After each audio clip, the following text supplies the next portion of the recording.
Jasdan marketing યાર્ડમાં ખેડૂતોની વિશ્વાસુ પેઢી શ્યામ એન્ટરપ્રાઇઝ, જે હંમેશા ખેડૂતોથી ભરપૂર રહેતી અને સૌરાષ્ટ્રના વિસ્તારોમાંથી સૌથી વધુમાં વધુ કપાસની ખરીદી કરતી પેઢી અને સાથે સાથે મગફળી, જીરું અને પરચુરણ જેવી જણસીનું પણ ખરીદ વેચાણ કરતી પેઢી એટલે શ્યામ એન્ટરપ્રાઇઝ. ખેડૂત ભાઈઓ, જેમની જરૂર એકવાર મુલાકાત લઈશું.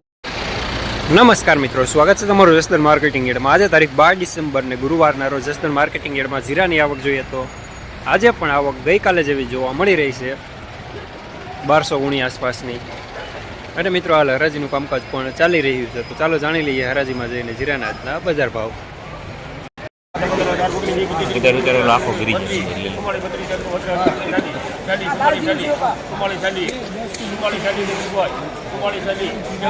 हेलो भाई लाल बजी लाल हुआ तुम्हारी शादी तुम्हारी शादी तुम्हारी शादी चाली एकताली काय नीति लाल लाल जीरा भारे ते તમે હતું ખેડૂત દીકરા ઉઠીને તમે આવ્યા 41 રૂપિયા ભાઈ. હા 41 ઓલા સુમાની એકતાલી હાલો ભાઈ હાલો 43 સુમાની 45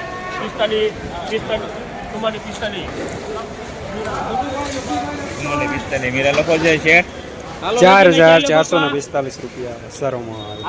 હા ધર્મેન્દ્ર ભાઈ હાર 4350. હાલો ભાઈ દેવધરી ગામ આવે 4350 પતા બધા નાડવાનો સુમાળી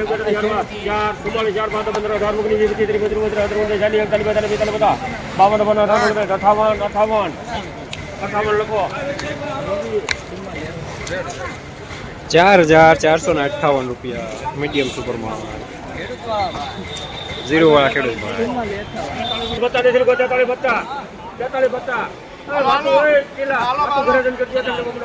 શું તમે જીરું, ધાણા, ચણા કે શાકભાજીનું વાવેતર કરેલું છે? શું તમારે આ રવિ પાકોમાં વધારે અને ગુણવત્તાયુક્ત ઉત્પાદન મેળવવું છે? તો તમારે જરૂર છે એક સર્વોત્તમ અને ખૂબ જ શક્તિશાળી ફૂગનાશકની. તમારે જરૂર છે યુનાઇટેડ ઇન્સેક્ટિસાઇડ્સના એઝોફેનની. એઝોફેન બે અત્યંત શક્તિશાળી સક્રિય ઘટકોથી નિર્મિત છે, જે ક્યુરેટિવ, કોન્ટેક્ટ અને સિસ્ટમેટિક અસર ધરાવે છે, એટલે કે રોગ આવ્યા પહેલા અને રોગ આવ્યા પછી પણ ઉપયોગ કરી શકાય છે. એઝોફેન પાકના મૂળ તેમજ પાન ઉપર લાગતા ફૂગજન્ય રોગો સામે ખૂબ જ અસરકારક અને સચોટ સુરક્ષા આપી પાકના ઉત્પાદનમાં અને ગુણવત્તામાં નોંધપાત્ર વધારો કરે છે. તો આજે જ અપનાવો આ અત્યંત શક્તિશાળી અને ખૂબ જ અસરકારક ફૂગનાશક યુનાઇટેડ ઇન્સેક્ટિસાઇડ્સનું એઝોફેન. યુનાઇટેડ ઇન્સેક્ટિસાઇડનું એઝોફેન મેળવવા માટેના વિશ્વાસપાત્ર સ્થળ Neelkanth agrotech Atkot, Shrinathji agro and electric Jasdan, Khodiyar agro and electric Jasdan, Tulsi agrotech Jasdan.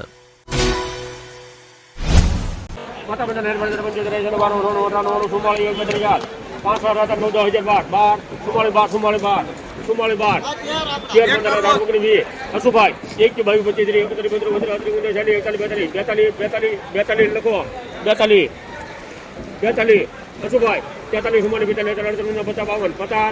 ને લખો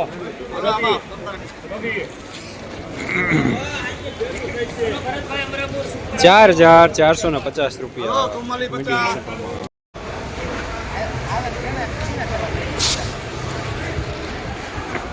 4507 રૂપિયા સુપરમાં જાડો દાણો. 44 થયા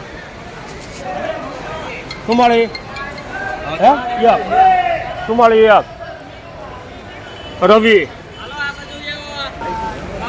4401 રૂપિયો મીડિયમ સુપરમાં. જસદણ માર્કેટિંગ યાર્ડમાં જીરાનું બજાર આજે 4200 રૂપિયાથી લઈને 4510 રૂપિયા સુધી જોવા મળી રહ્યું છે. ગઈકાલે કરતાં થોડા બજાર નરમ જોવા મળી રહ્યા છે.